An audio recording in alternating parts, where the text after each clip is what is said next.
Bienvenue à Bibliothèque Médicis. Il faut courir vite et il faut courir longtemps pour s'adapter au rythme du nouvel exécutif. Mais ce n'est qu'un début. À l'image du pays, le président de la République et le Premier ministre qu'il a choisi, François Fillon, ont soif d'action et de réforme. Ils seront jugés, comme ils le demandent, à leurs résultats et à partir d'un canevas précis. Appliquer le catalogue des promesses faites pendant la campagne électorale. Les mener, il paraît, toutes et en même temps.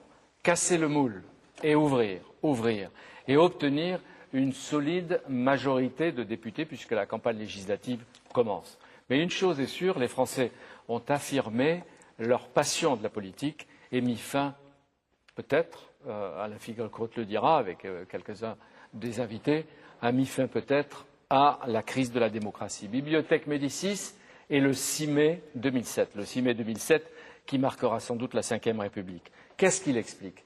Qu'est-ce qu'il ébranle ce moment, ce rendez-vous? Qu'est-ce qu'il renouvelle et qu'est-ce qu'il annonce? Avec Monique Cantos-Perber, Bibliothèque Médicis accueille ceux qui se sont trouvés souvent au premier rang du combat. Henri Guénaud, dans le même bureau que son ami, d'ailleurs il y est encore, il va nous rejoindre dans quelques minutes. Jocelyn Drault, ceux qui n'ont pas été appelés et qui auraient peut-être bien voulu l'être, Michel Charasse? Sûrement pas. Bon, pourquoi tout de suite? Pourquoi tout de suite? Parce que ça ne correspond pas à ma conception du service du pays, même si je suis prêt à faire beaucoup de choses pour aider au bien de la France. Et vous pensez que vous avez manqué? Non. Non, vous n'avez pas manqué à votre candidate et vous n'avez rien manqué? J'ai jamais pensé que je serais appelé, mais j'ai mon idée aussi de la manière de gérer les affaires publiques. Et votre idée peut être impartiale au cours de cette discussion de ce Bibliothèque Médicis, ou presque? Donc je pense que si j'avais été appelé, j'aurais été dans cette équipe beaucoup trop rigoureux et désagréable. Et ceux qui ont observé, Alain Finkielkraut qui a publié tout récemment Qu'est-ce que la France chez Stock, et Peter Westmacott, le nouvel ambassadeur de Grande-Bretagne, je vous remercie d'être aujourd'hui avec nous dans cette émission. Soyez le bienvenu. Mais ce Bibliothèque Médicis, nous allons le dédier, dans cette bibliothèque prestigieuse, à l'auteur d'un livre unique. Et quel livre? Les Essais, Montaigne. La Pléiade de Gallimard publie une nouvelle édition de son chef-d'œuvre. Il est l'auteur des essais? Non, il n'est pas l'auteur, il est l'auteur d'un livre sur les essais. Oui, non, mais il s'est occupé de la Pléiade. Mais oui, mais nous allons. Vous voyez l'esprit de contradiction et d'opposition systématique de Michel Charasse. Pas systématique. Ça doit être comme ça au Sénat. Je vous plaît, Monsieur Dran. Non, mais Monsieur Charasse est un bon lecteur de Montaigne qui aime aussi la contradiction. Mais je disais un seul livre, unique, pas écrit par Jean Balsamo, mais dirigé à la Pléiade par Jean Balsamo. C'est à vous qu'on doit ce travail. Il disait « Mon livre me fait, nous allons conformément et tout d'un trait, mon livre et moi ». Commencé en 1571, il le terminera 20 ans après. À peu près, oui. Au moment de sa mort. Hein? On ne le sait pas. Non, au moment de sa mort. Non, il n'a jamais terminé ce livre, d'une certaine manière. Il a constamment rédigé et augmenté son livre d'annotations et d'ajouts. Et on a publié une édition posthume parce que c'était le dernier état du texte, mais il aurait probablement continué à ajouter des développements nouveaux dans son livre. Il y a de multiples éditions. Vous avez choisi celle de 1595, oui. Celle de ce qu'il appelait sa fille d'alliance, ou qu'on a appelé sa fille d'alliance. C'est cela. Pourquoi? Eh bien, parce que cette édition posthume est celle qui propose le texte le plus complet et le meilleur texte des essais. Elle a été mise en cause au début du XXe siècle par quelques érudits, n'est-ce pas, pour des raisons assez complexes. Et finalement, nous avons pu montrer que le texte de l'édition posthume reste le meilleur texte que l'on puisse avoir des essais, le texte le plus complet, le plus riche, le plus abouti, et non pas le manuscrit conservé à Bordeaux ou les éditions qui ont été faites à partir de ce manuscrit ou d'autres éditions. Balsamo, Montaigne est toujours présent, mais là, il réapparaît, et on a l'impression, pas seulement avec la Pléiade et la publication de cette édition des essais, mais qu'il réapparaît avec une actualité formidable.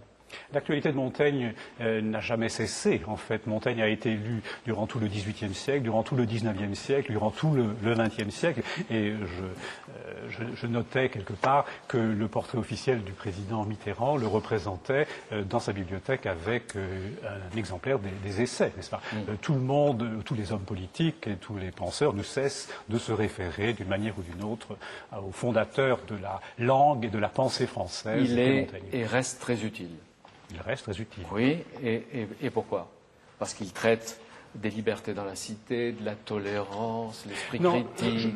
Je crois que l'utilité de Montaigne n'est pas à voir de ce biais, si vous voulez. Il n'y a pas une instrumentalisation de Montaigne. Et il ne faudrait pas commettre l'erreur de dire que Montaigne est actuel.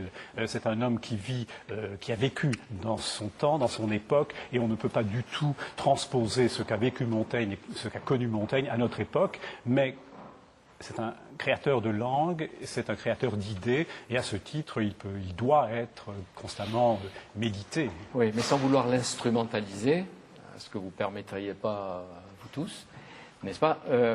Dans l'exécutif nouveau ou dans l'opposition, qu'est-ce qu'il y a comme intérêt à le lire ou le relire aujourd'hui? Eh bien, pour beaucoup d'hommes politiques, je pense, je dis ça avec un peu d'humour, vous me pardonnerez. Le maire et Montaigne, écrit-il, ont toujours été deux. C'est donc une leçon de distance par rapport à l'engagement, non pas à l'engagement politique, mais par rapport aux fonctions. Puis-je citer une très belle phrase de Montaigne, du fameux chapitre 10 du livre 3 des Essais? J'ai pu me mêler des choses publiques sans me départir de moi de la largeur d'un ongle. Et me donner à d'autres sans m'ôter à moi. Et c'est une belle formule d'intégrité. Alain Finkielkraut, avant de passer à l'actualité Ces deux citations ont un lien avec l'actualité. Montaigne insiste sur la distinction entre l'homme privé et l'homme public. L'actualité dans laquelle nous vivons voudrait en quelque sorte mettre fin à cette distinction, brouiller les frontières, et on voit très souvent des hommes publics qui affichent en quelque sorte leur être privé, qui veulent montrer qui ils sont en vérité, qui font par exemple du jogging devant tout le monde. Et il me semble que c'est une belle leçon que de rappeler cette différence. Cela dit, j'ajoute que la référence à Montaigne est essentielle à l'identité française, parce que la France est ce pays particulier qui, très longtemps, a considéré la littérature comme constitutive, en quelque sorte, de son identité. Et ça, c'est une chose très paradoxale, mais dont j'ai pensé qu'elle allait complètement disparaître, mais j'ai été sensible, je dois dire, dans la campagne du président, de celui qui est devenu le président de la République, à ces références constantes aux grands auteurs. Il rappelait qu'un peuple vivant est un peuple qui connaît ses classiques. On en parlera tout à l'heure. Et le classique essentiel, c'est Montaigne. On va parler. Je voudrais juste dire un mot, c'est que Montaigne est un homme qui est dans l'action. Est-ce qu'on peut dire politique? Je ne suis pas sûr. Une action publique, dans la gestion des affaires publiques, et en même temps qui conduit une réflexion qui n'est pas nombriliste comme beaucoup d'hommes politiques aujourd'hui, qui sont à la fois dans l'action publique et qui parlent d'eux dans des réflexions, etc. Il va bien au-delà de ce genre de choses. C'est-à-dire que, de ce point de vue-là, il est sans doute plus un homme de son temps que ce qu'on voit aujourd'hui. M. Jocelyn de Rohan, Montaigne vous inspire? Moi, j'aime beaucoup Montaigne, je l'ai lu pas mal, je l'admire beaucoup. Les écrivains ne sont pas unanimes sur Montaigne. Enfin, il y en a un qui le critiquait beaucoup, c'était Pascal. Il disait le sot portrait qu'il a de se peindre. Et il estimait que cette manière introspective de se présenter était quelque chose qui était, à la limite de l'orgueil, ou en tout cas de la comédie. Moi, je ne le crois pas du tout. Je crois que c'est un homme de profonde vérité. Montaigne de très grande sagesse. Et c'est vraiment un apôtre de la tolérance. À une époque, on ne peut pas oublier que l'intolérance a produit des ravages en France, notamment son attitude à l'égard des protestants. J'ai quelques raisons d'ailleurs familiales d'apprécier la manière dont il en usait avec les protestants, démontre que c'était vraiment quelqu'un qui était capable de se distinguer des fureurs du temps. Le magazine littéraire a publié un très beau numéro sur Montaigne. Et il y a peut-être une phrase de Montaigne qui répond à ce que vous disiez de Pascal. Si je parle diversement de moi, c'est que je me regarde diversement.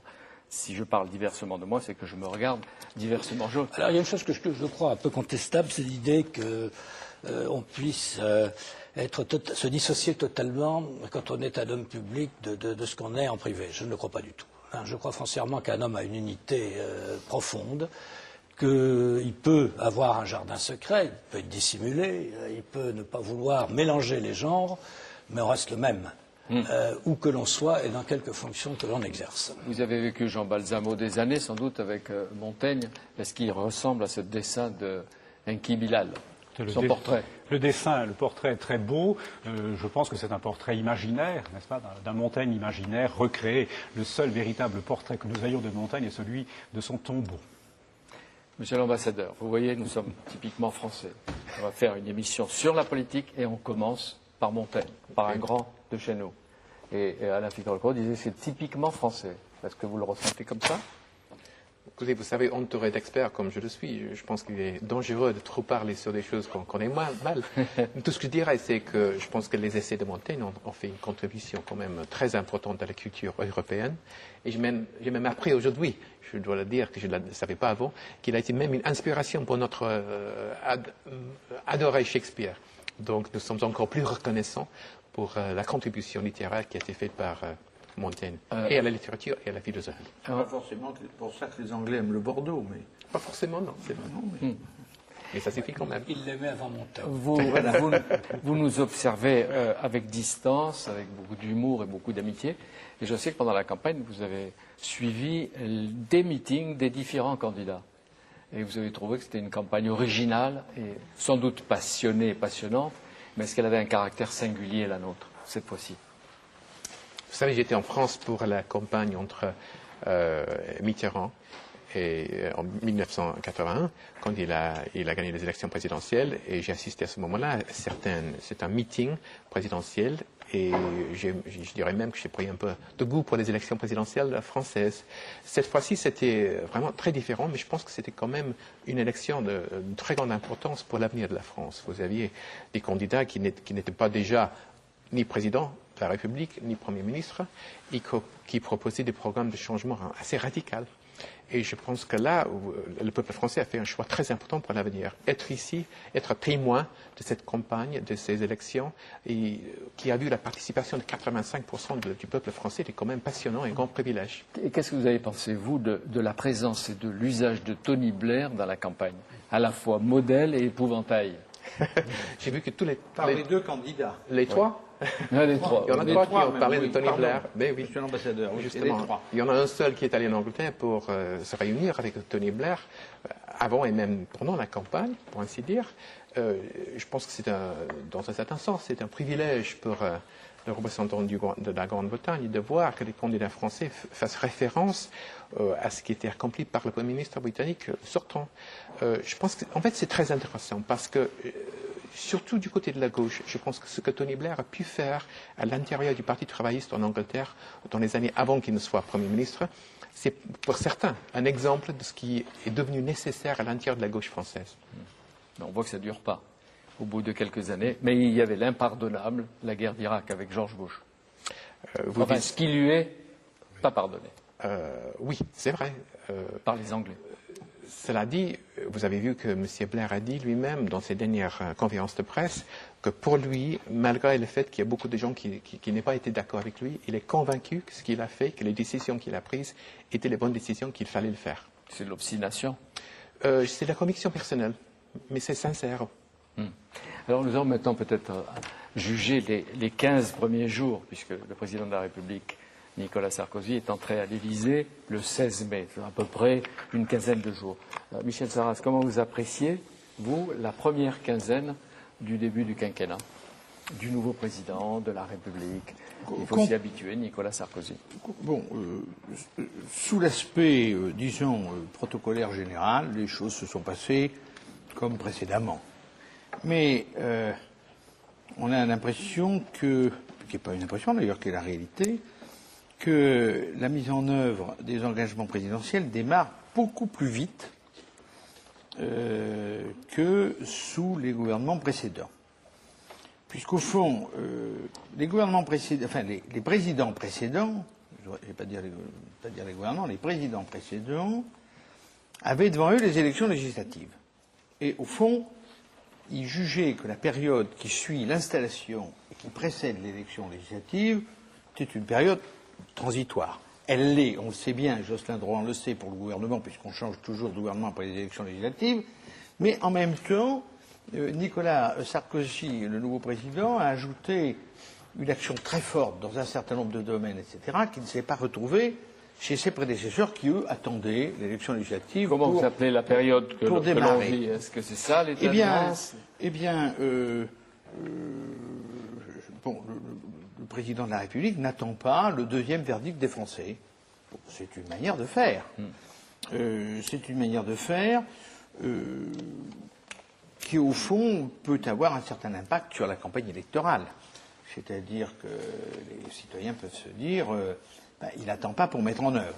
Sauf que pour l'instant, on est quand même, et je ne m'amuse pas à le critiquer parce que moi je juge les gens sur la distance et pas sur les 15 jours, n'est-ce pas? On est quand même dans un domaine où on est plus aux déclarations d'intention que d'action, puisque pour le moment, il n'a pas de Parlement à sa disposition, il n'a pas d'Assemblée pour voter les textes, etc. Mais, je veux dire, il y a un démarrage sans perte de temps. Votre avis? Le président de la République veut démontrer que la conduite de l'exécutif, ce sera le président de la République. Et il entend qu'il n'y ait aucune espèce d'ambiguïté sur ce point. Donc c'est lui qui prend les initiatives importantes, conformément aux orientations qu'il a fait approuver par les Français, du moins dans leur très grande majorité. Et s'il a l'intention d'engager des grands chantiers tout de suite et de les ouvrir, c'est qu'il a bien évidemment l'espoir que les Français ratifieront lors des élections législatives les orientations qu'il a définies. Je crois que c'est important qu'en effet, il donne le sentiment aux Français que les promesses seront tenues. Est-ce qu'il vous surprend, vous? Non, rien ne me surprend parce qu'il fait ce qu'il a dit. Et ce qui pourrait surprendre beaucoup de gens, c'est qu'il ne fasse pas ce à quoi il s'est engagé, parce qu'on a vu ça dans le passé. Les gens promettent des choses qu'ils ne tenaient pas. Il veut absolument que les Français aient le sentiment que leur vote n'a pas compté pour rien et que ce sur quoi il s'est engagé trouvera un début d'exécution. Il va de soi que ça dépend effectivement, comme l'a dit Michel Charasse, du résultat des élections législatives. Un ton moins diplomatique. Oui, non, mais est-ce que je peux On va y rajouter, aller un peu plus directement. Jean-Pierre, non, il n'y aura pas de langue de bois. Est-ce que je peux rajouter juste un mot? Et nous non Ça plus. fait 20 ans, 30 ans, 40 ans que la presse nous bassine tous les jours avec la monarchie française, le monarque français, etc., etc., et que les candidats des divers partis, quelquefois même à droite, disent oui, il faut sortir de cette monarchie, etc. Or, là, le monarque est absolu. Je ne critique pas d'ailleurs. Je dis que c'est dans la logique des institutions de la Ve République. À partir du moment où vous avez quelqu'un qui est élu au suffrage direct, avec plus de 18 millions de participation électorale, comme le soulignait l'ambassadeur tout à l'heure, enfin de vote pour lui et 85% et 85% de participation électorale, il est dans une situation privilégiée. Et face à ce monarque qui, depuis qu'il est installé, s'occupe déjà de tout, vos confrères de la presse sont muets. Ils ne s'aperçoivent plus de rien, ils n'ont plus rien à dire. Ils nous ont emmerdés à l'époque de Mitterrand, même à l'époque de Chirac. Ils nous ont bassinés, cassé les pieds. Là-dessus, tous les plus grands intellectuels français nous ont merdés avec ces questions-là. Et subitement, il y en a un qui se mêle de tout, tous les jours. La seule chose qu'il n'a pas faite pour le moment, c'est d'aller à la messe à Bormes-les-Mimosas, contrairement à ses prédécesseurs. Mais il y en a qui ont dit qu'il est passé parce qu'il était passé à la mairie depuis Guillaume avant, c'est possible. En tout cas, pour le reste, il est vraiment le monarque absolu. Je redis que ça ne me choque pas parce que c'est dans la logique institutionnelle et de la participation électorale. Et là, subitement, les journalistes n'ont plus rien à dire. Michel Jarras, il est là depuis 15 jours. Il va peut-être changer de rythme. Et parce que François Mitterrand aussi, au début, faisait à peu près tout, même s'il avait délégué à son Premier ministre. Que pendant des années, la presse nous a cassé les pieds sur la monarchie de la Ve République, etc. Et puis là, subitement, ils sont muets. D'accord, mais je note que vous, s'il y avait monarchie absolue, vous ne seriez pas choqué. Non, mais attendez, monarchie absolue, étant entendu que tout ça est relatif, ça dure 5 ans, les électeurs sont là pour contrôler, il y a des élections dans 3 semaines ou un mois, et je vous redis que dans la logique des institutions, à partir du moment où on fait élire le président de la République au suffrage direct et où il y a 85% de participation électorale, il n'est pas là pour enfiler les mouches ni inaugurer les chrysanthèmes. Allez, Monique, quant au Sperber Alain Finkielkraut, qui n'en peut plus d'être impatient, mais ça c'est une habitude. Donc, oui, je vais vous apprendre la patience. C'est pas. Allez, je ne mêlerai pas, je ne vous supplicierai pas, mais un peu la patience. Monique. C'est une campagne qui s'est entièrement faite sur le Comme thème... comme dirait Montaigne, M. Balsamo, on écoute l'autre, on le respecte, etc., etc. Comme d'habitude. Allez, Monique. Tu m'écoutes? C'est une campagne qui s'est Vous faite... voyez les complicités déjà? C'est une campagne qui s'est faite entièrement sur le thème de la volonté politique à restaurer. Alors, c'est la moindre des choses que d'agir lorsqu'on est élu. Cette campagne, avec son énorme participation des Français, qui a rompu le cercle dramatique de l'abstention des derniers scrutins, de l'abstention massive, a montré que les Français reprenaient confiance dans la politique.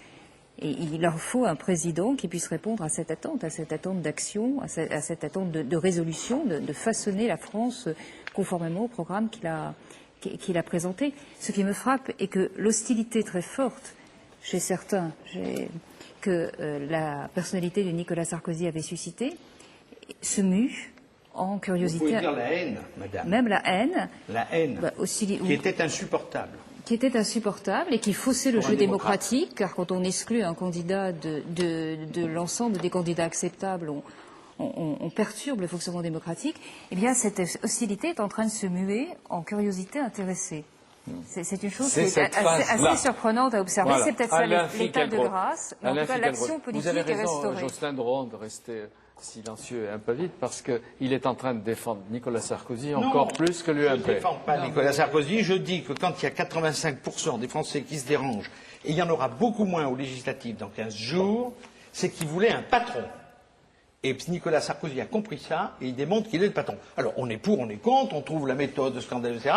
Moi, pour le moment, je la constate. Allez, Alain Finkielkraut n'aime pas les patrons en général. Vous n'aimez pas avoir un patron? Non, je n'ai rien contre les patrons. Je vais essayer de dire un certain nombre de choses, bien que vous m'ayez déstabilisé, Jean-Pierre Elkabbach. On ne vous déstabilise pas. Si, mais je suis un être très sensible. D'abord la haine, en effet. Je crois qu'elle a failli fausser cette campagne. Il y a eu une sorte de cristallisation de la haine contre Nicolas Sarkozy et une haine elle-même haïssable parce qu'elle a réussi le prodige de réunir un antifascisme hors de saison avec une véritable xénophobie, voire davantage. L'antifascisme, c'était Sarkozy avec la moustache de Hitler.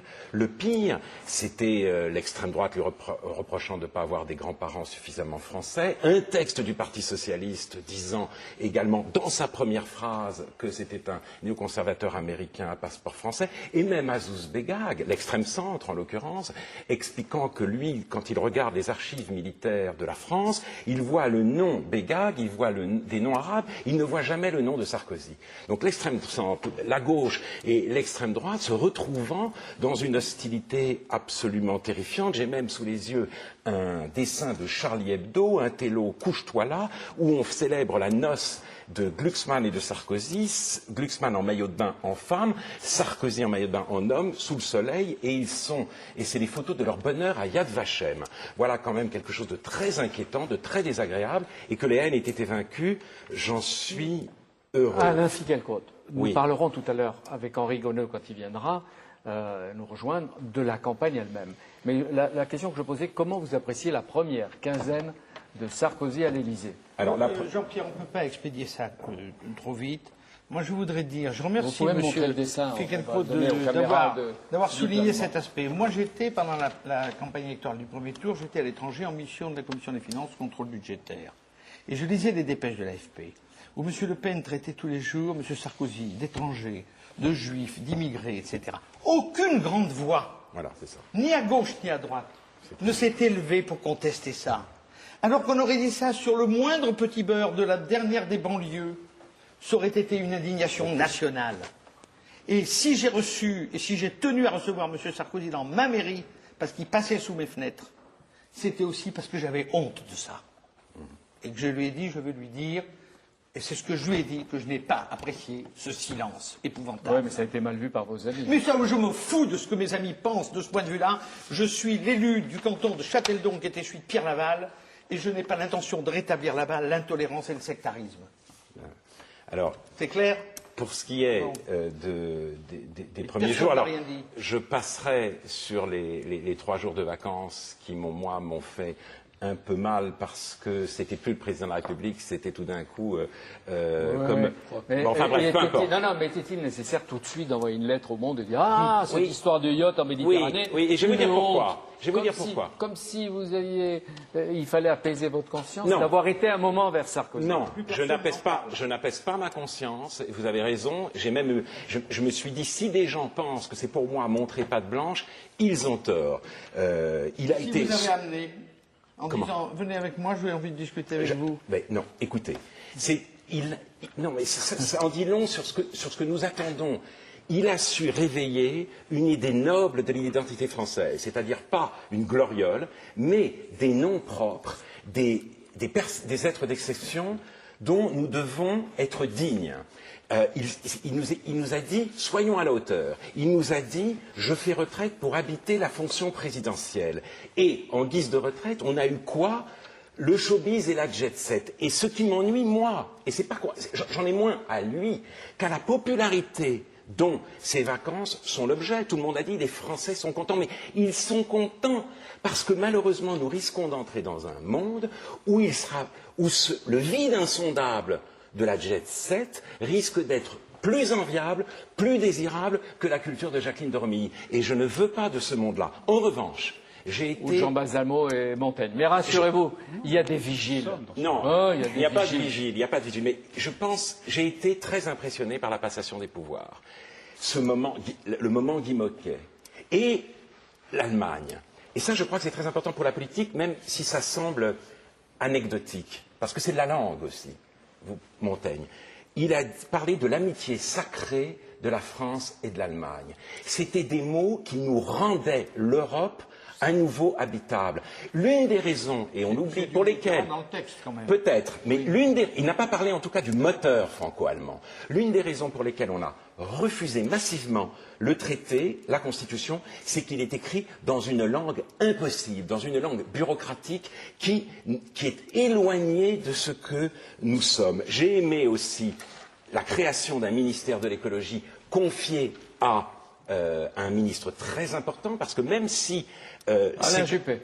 Même si il y a un aspect de communication dans les consultations avec les associations, ce ministère va exister et prouve qu'il y a, jusqu'au sein de la droite, un véritable renversement des valeurs. Et j'en appelle simplement, mon espoir porte sur l'école. On parle beaucoup de réformes. Il faudrait savoir que l'école n'a pas besoin de réformes. Elle a vécu sous un jet continu de réformes qui l'ont tuée, qui l'ont rendue exsangue.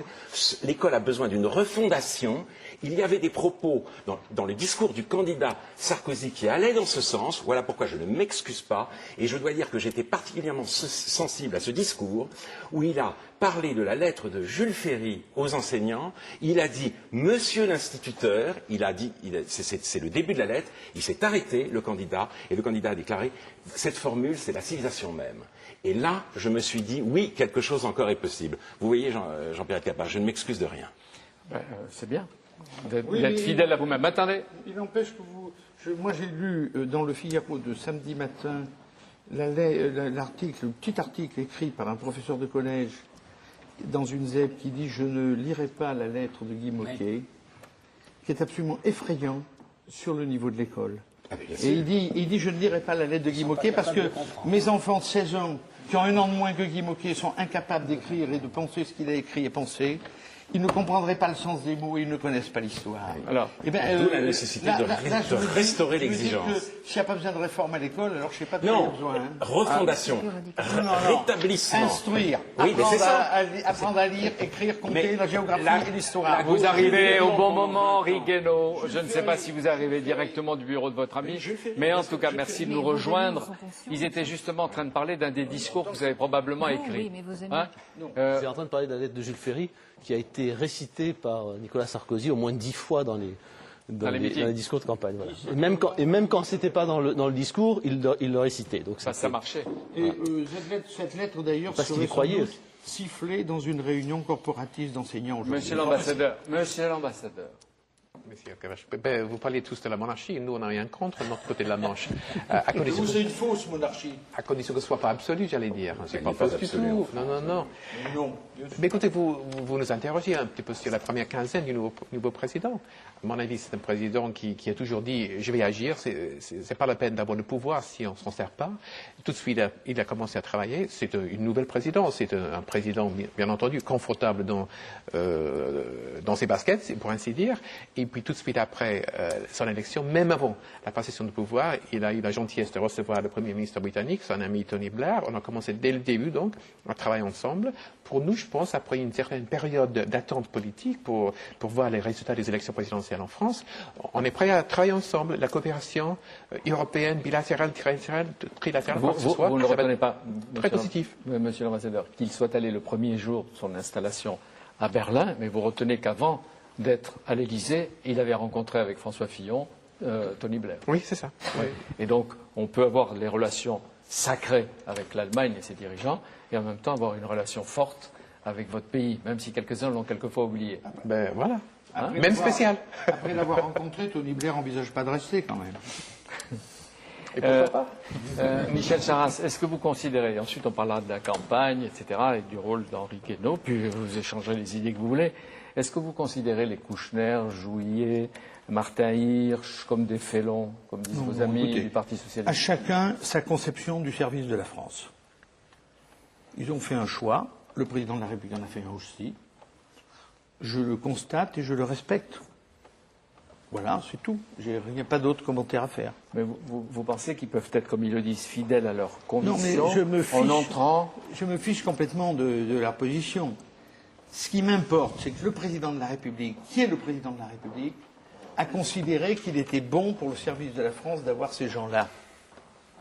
Bon, et bien on verra si c'est trompé ou pas. Et vous et eux ont accepté. Qui avez travaillé avec François Mitterrand, etc. Oui. Quand on vous parle d'ouverture et que l'on réussit à obtenir. François Mitterrand a fait l'ouverture en 1988 en prenant des ministres de la société civile.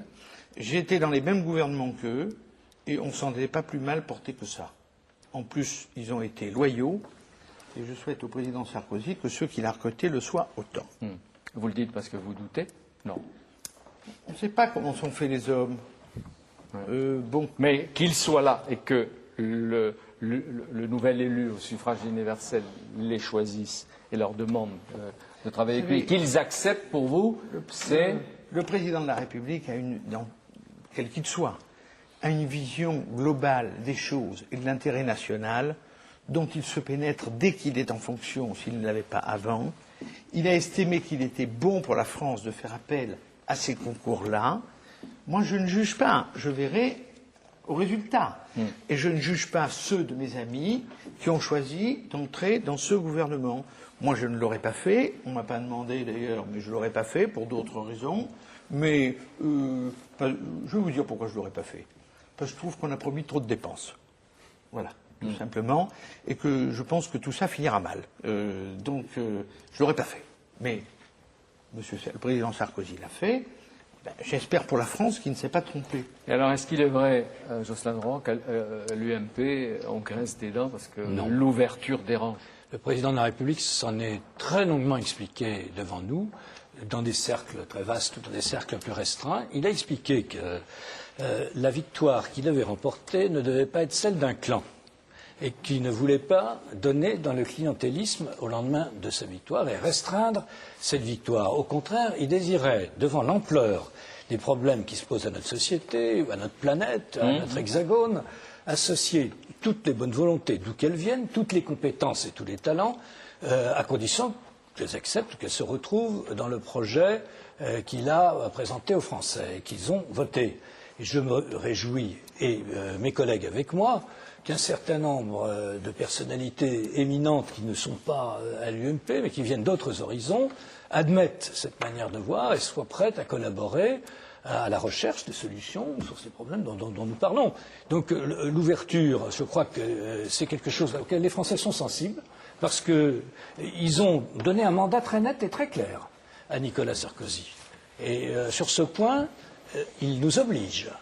Mais aussi, ils sont sensibles à l'idée que l'on recherche au-delà des seules frontières de l'UMP ou des seuls soutiens de Nicolas Sarkozy au premier ou au deuxième tour, des gens qui sont capables d'aller au-delà des clivages pour construire la France de demain. Et c'était contenu dans le premier discours et grand discours du 14 janvier. Tout à fait.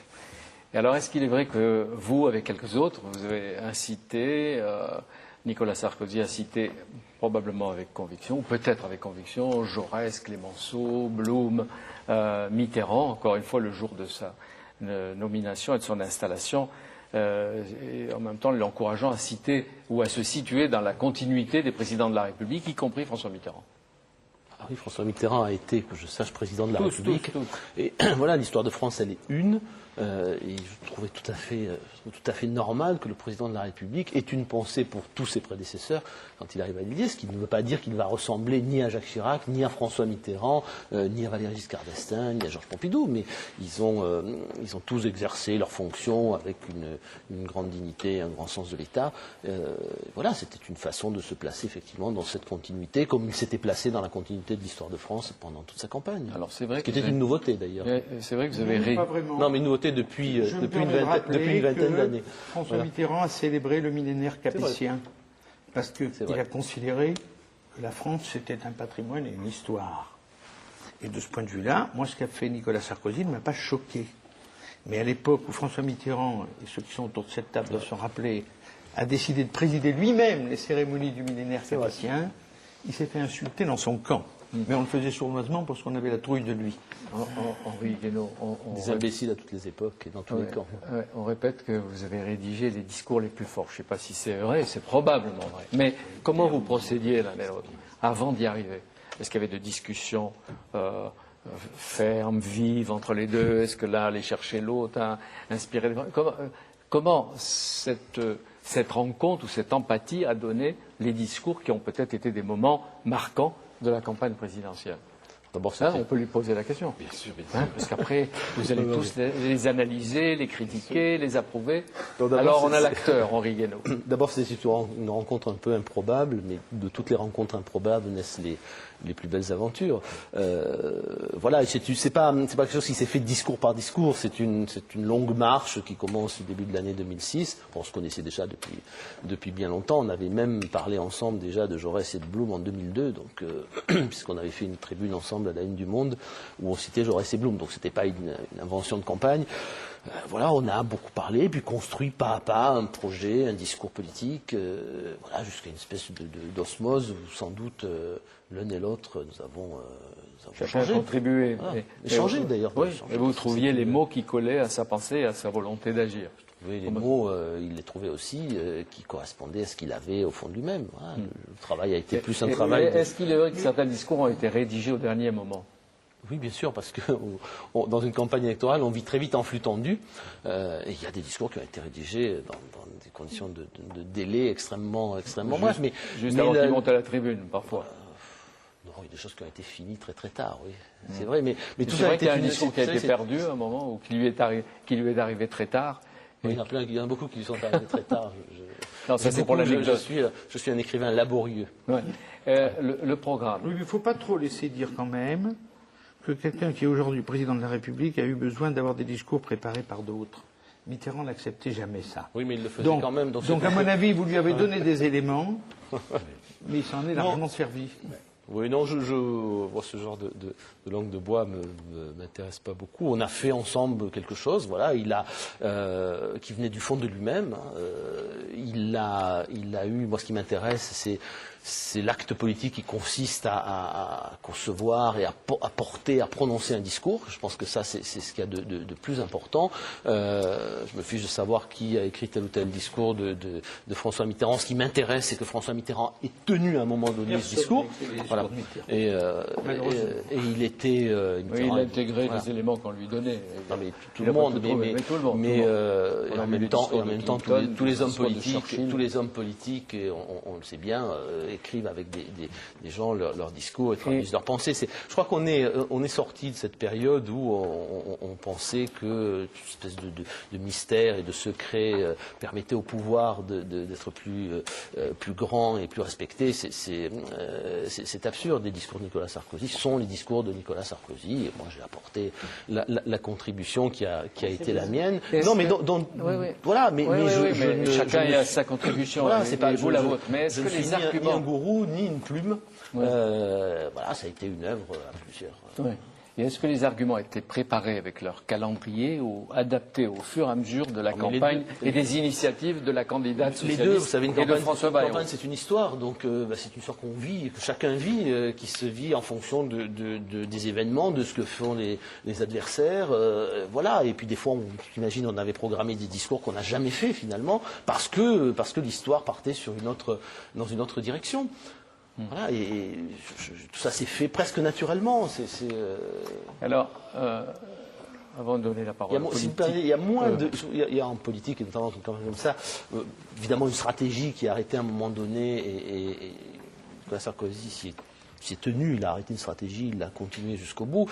Mais à part ça, il y a beaucoup plus d'improvisation qu'on le dit. On s'adapte aux circonstances. Les gens croient toujours qu'il y a des complots, des arrière-pensées, des tactiques qui sont méditées très longtemps à l'avance. Et en fait, ça n'est pas vrai. Il y a ce qui est anticipé et ce qui est l'adaptation. L'adaptation, puis les réactions. Oui. Avec la conviction initiale et la détermination.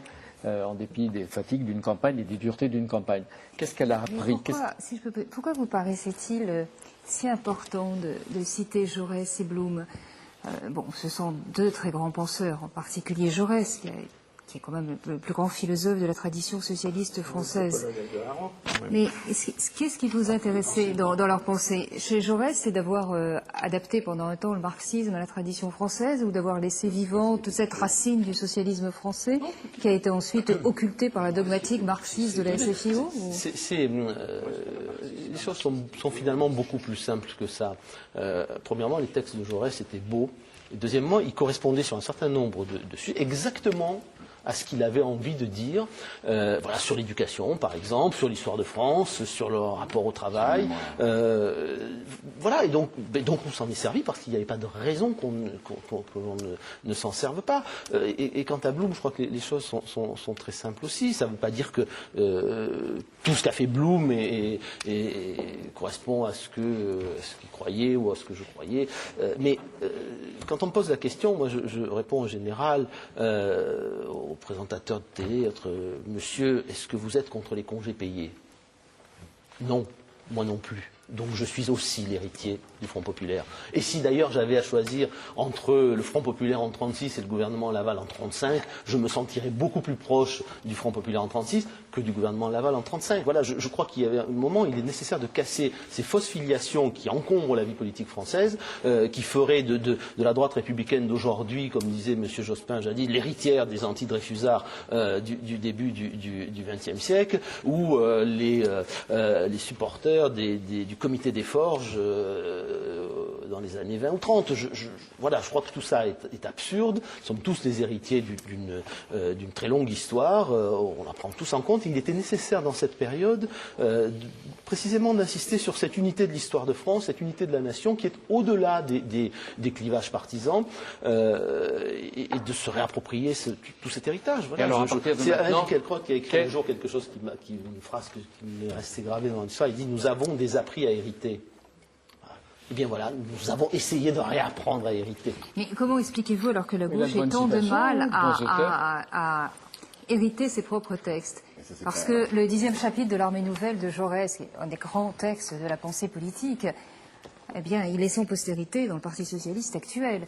À l'échelle humaine de Blum, son grand texte écrit au retour de déportation, en rupture nette avec le marxisme dans lequel il a été enfermé pendant plusieurs décennies, c'est un texte orphelin dans la tradition du socialisme français. Donc c'est paradoxal que vous vous réappropriez une partie de l'histoire. Il faut toujours adopter les C'est paradoxal mais appréciable. Vous vous réappropriez une partie de l'histoire du socialisme que les socialistes ignorent. Oui, c'est vrai. Et en même temps, ça n'est pas que l'histoire du socialisme. D'accord. Alors, maintenant, est-ce que l'on peut voir les enseignements que vous en tirez, d'abord vous, les politiques, de ce qui s'est passé? Par exemple, Josselin de Rohan, on voit bien que les extrémismes à gauche et surtout à droite en ont pris un coup. Je ne sais pas pour quel temps et combien de temps, mais est-ce que c'est un des effets? On a vu une femme être candidate et se battre formidablement bien, même si elle a perdu. Il y a plusieurs enseignements. Le premier enseignement qu'on peut tirer, c'est que Sarkozy est le premier à avoir compris, et fort intelligemment, que les électeurs du Front National, ce n'étaient pas des gens qui embrassaient les thèses ou les idées racistes, xénophobes de M. Le Pen, mais c'était des gens qui se sentaient frustrés à juste titre, parce que la sécurité existait dans leur environnement qui n'en était pas protégé, que, notamment aussi en ce qui concerne leur situation personnelle, des chômeurs ne voyaient aucune lumière au bout du tunnel. C'est une France un peu désespérée qui votait Le Pen. Ce n'était pas une France qui adhérait. Donc ça, il a compris et il leur a porté les coups que l'on a vus. Ensuite. Il a été aussi intelligent, mais ça je sais que Henri Guénaud y est pour beaucoup, à avoir compris que l'idée de nation, que le patriotisme, parce que c'est un mot qu'on n'emploie plus du tout ça, mais que c'était des notions qui n'étaient pas du tout mortes, qui étaient très, très, très ancrées dans le cœur des Français, et en redonnant aux gens l'idée d'être fiers de leur pays, eh bien, figurez-vous, il a trouvé des gens chez qui ça suscitait un écho. Bon, en ce qui concerne la candidature de Ségolène Royal, bon, je suis de ceux qui trouvent qu'elle a fait un parcours, c'est très courageux de sa part. Elle a quand même mené un combat avec beaucoup d'ardeur et de détermination contre un certain nombre de personnalités de son parti. Et elle et Sarkozy, d'ailleurs, ont donné un sérieux coup de jeune à la politique française. Et ça, c'est une très bonne chose.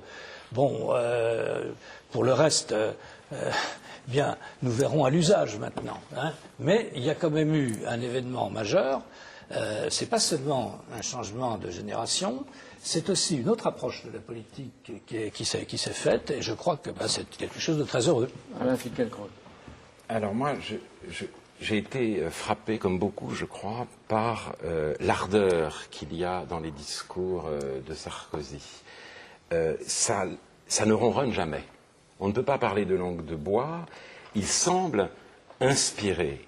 Et peu m'importe d'où cette inspiration vient, la politique a pris, du fait de ce type de discours, un sens plus large que celui qu'elle a généralement, c'est-à-dire il s'agit d'aménager la vie, de la rendre confortable, mais il ne s'agit pas que de cela.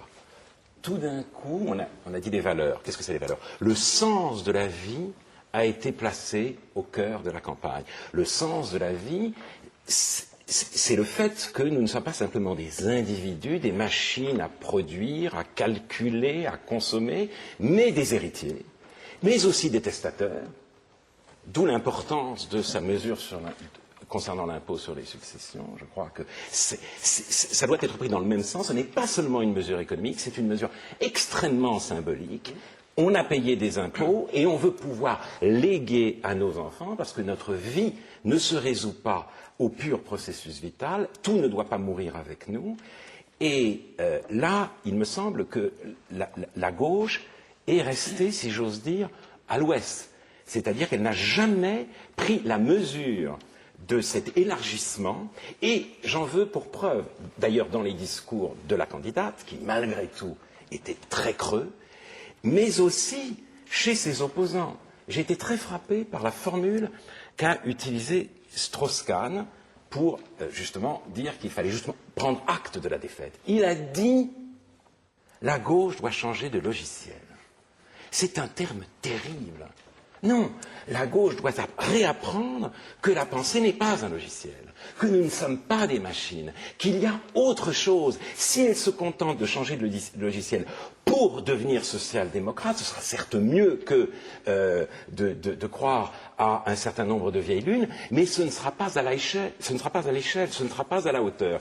Et quand vous vous demandiez tout à l'heure pourquoi j'avais fait une maladie du palace flottant, c'est que je m'inquiète en effet de ce qui pourrait apparaître comme une contradiction entre des propos à ce point inspirés et des comportements à ce point jet-set. Je ne voudrais pas que cette contradiction nous porte malheur. Voilà. Oui, mais ça a changé après ces 3 premiers jours. Oui, ou pas? peut-être. Ouais. Non, il y a une chose qui m'a beaucoup frappé, mais on peut considérer que c'est un détail. Pour moi, ce n'est pas un détail. C'est ce jogging permanent à la télévision, si vous voulez. Moi, je ne... Parce que, en plus, le jogging, c'est très intéressant. C'est quoi? C'est la gestion du corps. Mitterrand, il n'y avait pas que des qualités, mais il se promenait. C'était un promeneur. Il joue au golf. Oui, mais il se promenait beaucoup. Or, le jogging, dans nos habitudes, remplace la promenade. La promenade, c'est la civilisation même, c'est la philosophie, c'est d'Aristote au chemin qui ne mène nulle part de Heidegger, c'est la poésie. Rimbaud vagabonde. Et le jogging, c'est la course. Non, c'est le pas temps, ça. la C'est précipitation. l'affairement. Rien ne naît du désœuvrement, c'est l'affairement perpétuel, c'est l'exercice physique, c'est la gestion du corps. Et je me dis, quand on parle d'écologie, que c'est s'il reste des promeneurs qu'on pourra sauver quelque chose de la beauté du monde. Si on n'a que des joggeurs, alors là, le monde est mal parti. Henri Guénaud. Oui, enfin, on peut être jogger et promeneur, c'est pas de... Bon. Non, mais je comprends bien ce que dit Alain Finkielkraut. Alors, d'abord, les caméras, on ne va pas les chercher dans cette affaire. Hein. Elles sont venues toutes seules, elles viennent toutes seules. Et Au Bois de Boulogne aussi, avec... Ah oui, absolument. On leur donne quelquefois des rendez-vous. Non, on pas crée du des tout. poules. Pas du tout. Non, Par exemple, le jogging Non. avec François Fillon, on n'avait convoqué aucune caméra, on n'avait prévenu personne, mais elles sont là, à l'affût. Voilà. Le président de la République ne peut pas faire un pas sans être assailli par les paparazzis, par les caméramans. Bon. Mais en même temps, il a droit à ce qui est une vie en dehors de l'exercice de ses fonctions, à ce qui est une vie normale à la fin au début du XXIe siècle. Moi, j'aime beaucoup me promener, j'aime beaucoup lire, je fais aussi du jogging. Voilà. Oui, moi aussi. Et voilà. Bon, c'est simplement, moi, quand j'en fais, il n'y a pas de caméra. Quand il en fait, il y en a. C'est la contrainte. Cela dit, je pense que la journée d'investiture, par exemple, pèse plus lourd dans l'esprit, pour montrer ce qu'est l'esprit de l'exercice qu'il met dans l'exercice de ses fonctions, que le jogging qui a été fait. Et puis si le jogging lui permet d'être assez en forme pour voilà, garder ce rythme voilà, pendant je crois longtemps, qu'il faut et que ça lui banaliser. convient. Oui, oui. Alors François Mitterrand n'avait pas de jogging, il n'avait pas le même âge non plus à ce moment-là. Michel Charras, qu'est-ce qu'il faudrait que fasse la gauche, en tout cas le Parti socialiste, pour aborder le virage idéologique de l'ouverture, du réformisme du XXIe siècle et qu'elle ne parle pas de logiciel, comme le notait tout à l'heure Alain Finkielkraut. Un mot d'abord sur la manière dont les choses se sont déroulées. 35 millions de votants, c'est quand même énorme. Et je crois que les gens, on l'a vu dès le premier tour, se sont dit il faut voter pour les grands partis. Et on considérait que c'était plus temps de se disperser auprès de partis de droite, gauche, qui ne représentent pas grand-chose et qui n'ont aucune chance jamais de gouverner. Pourquoi ils l'ont fait? Parce qu'ils ont dit qu'il faut sortir de la situation actuelle. Et pour beaucoup de Français, moi je me suis rendu compte que les Français considéraient que la France était pagailleuse, mal organisée, sans autorité, sans direction claire. Et ils disaient il faut quand même que la France soit à nouveau en tête. Et j'ai été très frappé par une chose. Quand on aura un peu de recul, parce qu'on l'a pas pour le moment, on a un peu encore le nez sur le guidon. Puis en plus, on est toujours en campagne électorale. Moi, je fais campagne avec mes amis sur le terrain un peu législatif. Mais je crois qu'entre les deux, pas du tout, sûrement pas. Dans le Puy-de-Dôme, en tout cas, ce sont des copains et j'espère qu'ils seront réélus. Si vous voulez, quand on regardera les choses avec un peu de recul, on va s'apercevoir qu'il y a un des deux candidats, celui qui a été élu, qui a surtout parlé de la France, et l'autre qui a surtout parlé des Français. Oui, c'est vrai. Et les gens attendaient qu'on leur parle de la France, parce que ça fait trop longtemps qu'on leur parle des Français, qu'on n'aboutit à rien. Il y a trop de chômage, il y a ceci, il y a cela, le larmoiement permanent à la télévision, etc. Donc, on prend les mots du général de Gaulle, la France ne peut être la France sans la grandeur, mais il faut pour autant qu'on en parle. La question posée par Jean-Pierre Kelebach, j'y viens, mais très rapidement, qu'est-ce qu'il faut que le Parti socialiste fasse? Il faut d'abord qu'il fasse ce qu'il n'a pas fait après 2002, c'est-à-dire qu'il analyse sérieusement ce scrutin. Comment ça s'est passé? Comment les choses se sont déroulées? Et sur quoi les Français ont voté? Malgré tout ce qu'on a essayé de leur raconter sur le candidat dangereux, le candidat fasciste, et j'en rajoute à peine, je ne parle même pas, comme j'ai dit tout à l'heure, de ce que Le Pen a eu l'ignominie de dire sans que personne ne relève. Bon. Donc il faut faire cette analyse-là. Malheureusement, c'est un peu court pour la faire d'ici aux législatives. Et nous allons là-bas avec notre programme. Il y a une chose qui est sûre, c'est que, de toute façon, Dans la situation où nous sommes, il faut une opposition convenable. Et Mitterrand lui-même, je le rappelle, l'avait dit en 88, quand il avait dit « Je souhaite, après sa réélection très brillante, puisqu'il avait fait plus de 54%, qu'il n'y ait pas une majorité écrasante, parce qu'il faut un peu d'équilibre. » La France, c'est un pays d'équilibre. Et quand Mitterrand avait choisi comme emblème le chêne et l'olivier, c'était le nord, le sud, la paix, toute une série de symboles qui étaient l'équilibre. Bon. Alors donc, si on gagne des élections législatives, tant mieux. Mais il faut qu'il y ait une opposition. Et les Français ne peuvent pas éliminer complètement toute opposition, parce qu'elle manquerait. Et vos amis essaient de trouver les idées adaptées face à cet effort que Sarkozy a conduit de son côté pendant des années. Il faut le courage de voir les choses en face. Moi, je leur suis très fidèle, et je suis très fidèle à ce parti dans lequel j'ai été toute ma vie. Mais qu'est-ce que vous voulez, quand ma candidate est dans un débat avec son adversaire, et qu'elle ne dit rien de précis sur les retraites, alors que la majorité des Français est angoissée sur la question des retraites. Et sur les handicapés. Non, mais les handicapés, disons que c'est à ce moment-là qu'elle a placé la colère qu'on lui avait suggérée. C'était pas forcément le meilleur endroit. Mais, moi je vous dis, vous avez des questions fondamentales comme la retraite. Ça fait des années qu'on ne dit rien sur le sujet. Les partenaires sociaux.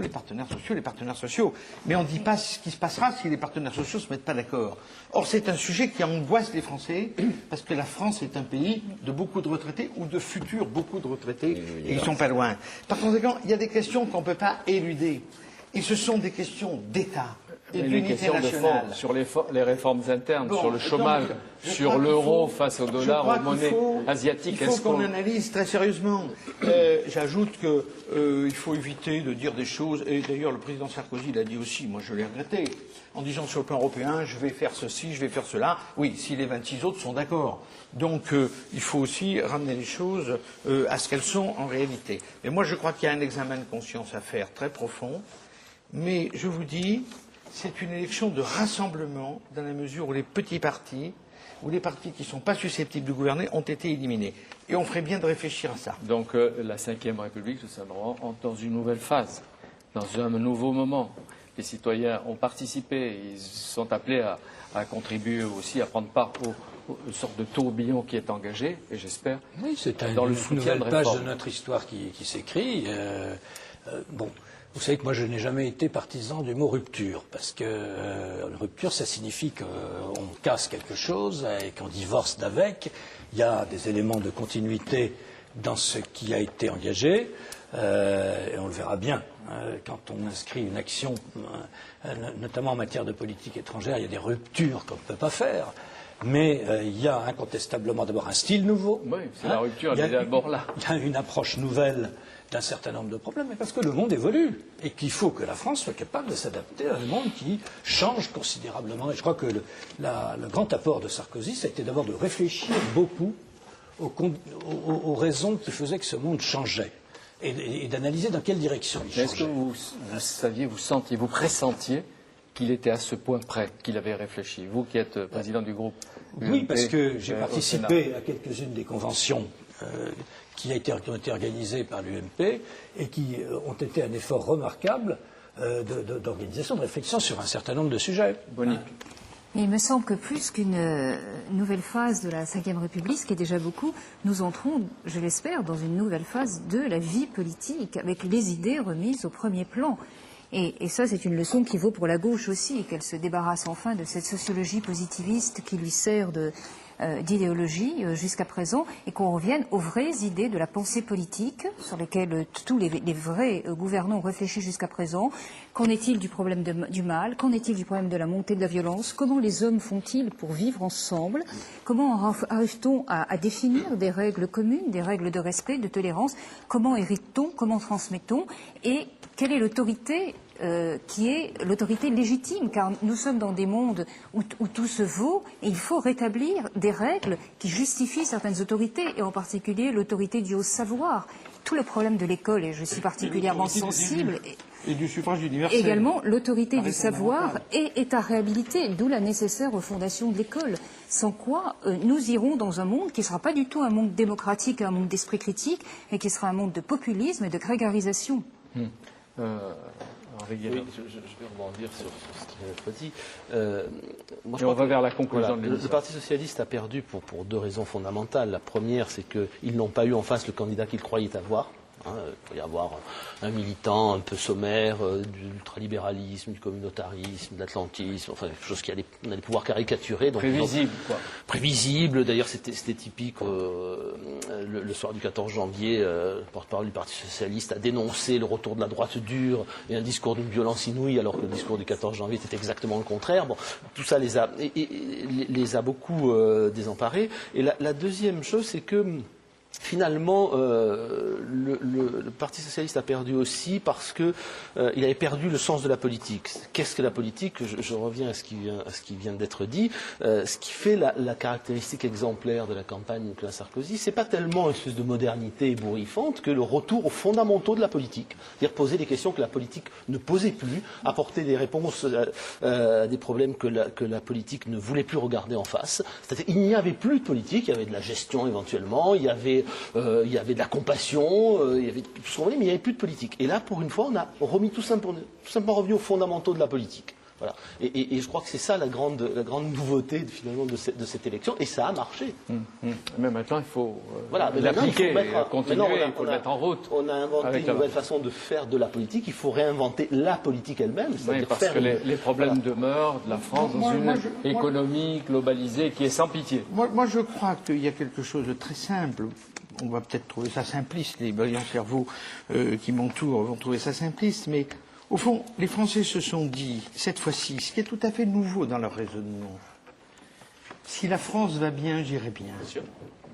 Alors jusqu'à présent, la France, elle passait un peu au deuxième rang. Alors il y a eu des présidents qui ont tellement bien parlé de la France, le général de Gaulle, même François Mitterrand, surtout aussi François Mitterrand, ont parlé de la France. Mais les Français avaient perdu de vue, c'était l'individualisme absolu, les corporatismes, c'était moi, si les marins-pêcheurs sont contents, si les paysans vont bien, si les épiciers râlent pas, etc., etc. Et puis, subitement, il y a un candidat qui a parlé de la France. Alors, il a parlé selon sa sensibilité. C'est pas forcément la mienne, j'aurais pas forcément dit surtout la même chose, mais il a parlé de la France. Et les Français en avaient marre de plus entendre parler de la France. Et je vous dis, ils ont fait cet effort intellectuel important dans la vie publique, et le Parti socialiste ferait bien de s'en soucier, qui est de dire, au fond, si la France va bien, j'irai bien. Donc il y a une sorte de réconciliation entre ce qu'une aspiration des Français, peut-être pas exprimée avant les élections, là, moi, je pense, un des candidats. Je pense, Jean-Pierre Elkabbach, que ça nécessite de la part de tous les partis politiques, y compris ceux de la majorité présidentielle, une réflexion profonde là-dessus. Parce qu'eux aussi avaient pris l'habitude de tomber au niveau individualiste, au niveau corporatiste. Tout ceci, d'ailleurs, largement facilité par le scrutin majoritaire. Mais bon, passons. Mais là, je crois que maintenant, il y a véritablement une rénovation à faire dans nos formations politiques. Songez au paradoxe. C'était à la gauche, quand même, historiquement, de se réveiller sur ces questions. Nous en parlerons avec la gauche. Nous consacrerons un bibliothèque Médicis à l'état actuel, politique et intellectuel de la gauche. Monsieur l'ambassadeur, observateur, comme j'ai dit tout à l'heure, avec beaucoup d'humour, et pas forcément de distance de ce que nous sommes. Écoutez, vu de l'extérieur, du point de vue d'un observateur qui aime beaucoup ce pays, je pense que la conclusion principale que nous tirons des événements des dernières semaines, c'est que le peuple français a voté pour un changement. La France va être différente. Vous avez choisi un président qui veut agir, qui veut faire des choses différemment. Alors maintenant, bien entendu, il faut attendre les résultats des législatives, mais pour l'instant, il a créé un conseil des ministres très fort, très haute qualité, des gens qui sont déjà travaillent, et nous avons hâte de travailler avec eux. Je trouve qu'une France qui sait où elle va est une France avec laquelle ses partenaires, ses amis peuvent travailler encore mieux. Même si ce n'est pas très commode pour les autres. Et en retour, quelquefois pour nous. C'est toujours une histoire de négociation et de discussion entre les amis. Et je suis convaincu qu'on peut se mettre d'accord sur beaucoup de dossiers. Pour l'anecdote, l'épouse de François Fillon, Premier ministre, est galloise. C'est ce qu'on dit. Qu'est-ce que peut avoir comme influence une franco-galloise sur un Gaulois ou sur un Français ? vous savez, nous avons beaucoup, parmi nous, des partenaires, des épouses qui sont étrangères. Ça ne change rien dans la politique de l'individu. Oui. Je pense que le Premier ministre suivra sa propre politique. Quand on est Premier Il ministre, se fera pas porter la influencer culotte par son dans le épouse. ménage. Hein. Oui, mais même c'est pas ça. Il peut y avoir des conversations à un Non, mais certain on peut niveau porter la culotte dans le ménage d'égalité. quand on est Premier ministre. Ouais, Voilà. enfin, ça veut rien dire. Ça, Tout ce c'est qu'on des peut dire, propos de c'est- machistes. ça. Non, pas du Mais tout. c'est une autre Pas du conversation. tout. Allez. J'ai dit dans le ménage quand on est Premier ministre. Ça veut dire que pour le reste, on peut avoir... Allez, on peut terminer. Vous voulez un mot de plus? Donc, je voulais terminer avec Jean Balsamo et Montaigne. Montaigne dit il faut penser à côté, il faut penser ailleurs. Hein, il faut toujours agir et penser ailleurs. Oui, mais Montaigne est aussi un personnage qui a de fortes convictions, des convictions civiques particulièrement affirmées dans les essais et qui rappelle la primauté absolue de la loi, du respect de la loi. Donc c'est une leçon que l'on peut conserver en Et, France. On va voir ça pour l'amnistie. Ça n'a peut-être rien à voir. On va rigoler. Quand on parle de Montaigne, on cite toujours la phrase, et je veux terminer par là, la phrase est éminemment classique à propos de son amitié avec la Boétie. Parce que c'était lui, parce que c'était moi. Oui. Et en lisant votre texte et les petites notes de votre va texte, bien. de votre introduction, j'ai constaté qu'entre le moment du début de la phrase, c'est pour Henri Guénaud, et la fin, il y a au moins 15 ans. Enfin, il y a de très nombreuses années. Il l'écrit au début en 1580. Enfin, il écrit une phrase, et il corrige dans le manuscrit une première fois parce que c'était moi. Oui. Et il rajoute quelques années plus tard ou quelques mois plus tard parce que c'était lui. Et cette phrase merveilleuse, parce que c'était lui, parce que c'était moi, qui explique le mystère de l'amitié, en fait, était une phrase longtemps mûrie, mais qui commençait par le moi. Je cite votre note avant 1580. Si on me presse de dire pourquoi je l'aimais, je sens que cela ne se peut exprimer. Après 88, 8 ans après, il met en marge parce que c'était lui. Puis beaucoup plus tard, il relit d'une autre angle, dites-vous, beaucoup plus pâle, il achève et équilibre la formule sublime parce que c'était moi, parce que c'était lui, parce que c'était moi. C'est pas mal. Merci. Merci à vous tous. Et Bibliothèque Médicis racontera chaque fois qu'il faudra les évolutions de la société française. C'est son rôle et elle a fait ici semaine après semaine avec des intellectuels, avec des politiques, avec des critiques, avec des gens de talent, n'est-ce pas, Alain Finkielkraut. C'est une émission réalisée par Philippe Lallemand, avec Anne-Marie Moreau, Françoise Malentier, Marie-Madeleine Rigopoulos. Je vous dis à bientôt, à la semaine prochaine. Merci à tous.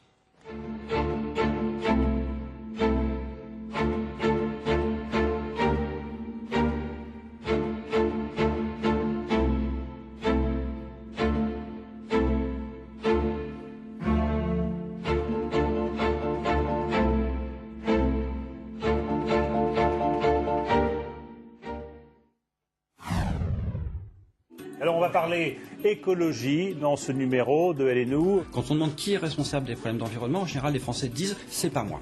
C'est-à-dire c'est les entreprises, c'est les gouvernements, c'est les politiques, c'est pas moi. La première cause de déforestation en Asie, c'est la plantation de palmiers à huile. Et suite à ces plantations, dans 12 ans, il n'y aura plus d'orangs-outans dans leur espace naturel. Quand vous dites qu'il n'y aura plus d'orang-outans, je me dis oui, bon c'est embêtant, puis en même temps je me dis que ça va changer à ma vie qu'il n'y ait plus d'orang-outans demain.